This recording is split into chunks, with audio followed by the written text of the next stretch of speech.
blessée dans l'accident de voiture provoqué par Pierre Palmade, la femme qui a perdu son bébé a enfin pu sortir de l'hôpital, et ce, contrairement à son beau-frère et le fils de ce dernier qui sont, eux, toujours dans un état critique.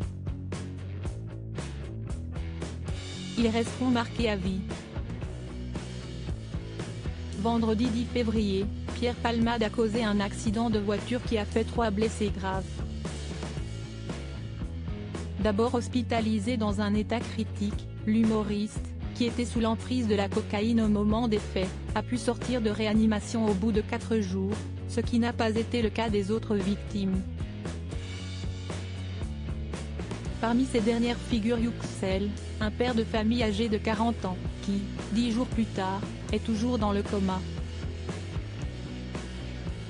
Quand il va sortir de l'hôpital, il sera handicapé à 80%, si est sûr et certain, a déclaré l'un de ses cousins dans l'émission 7 à 8. La deuxième victime s'appelle Devrin, et est âgée de 6 ans. S'il est sorti du coma depuis le 16 février dernier, il est certain, selon les dires de ses proches, que l'enfant gardera à vie des séquelles de l'accident. Il ne pourra plus manger, ni parler comme avant, a expliqué sa famille dans l'émission diffusée sur TF1. La femme est sortie d'hôpital d'après les informations de BFM Télévision. Mila, la dernière personne à avoir été touchée dans la collision, est sortie de l'hôpital.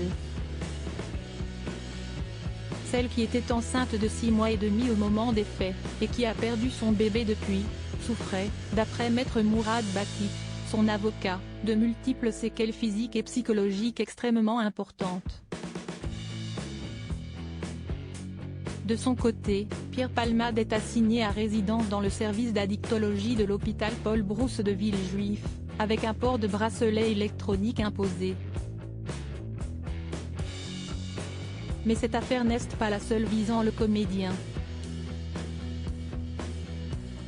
Depuis plusieurs jours, il est au cœur d'une toute autre enquête, celle pour détention d'images pédopornographiques. Des preuves de cette accusation devraient prochainement être transmises aux autorités.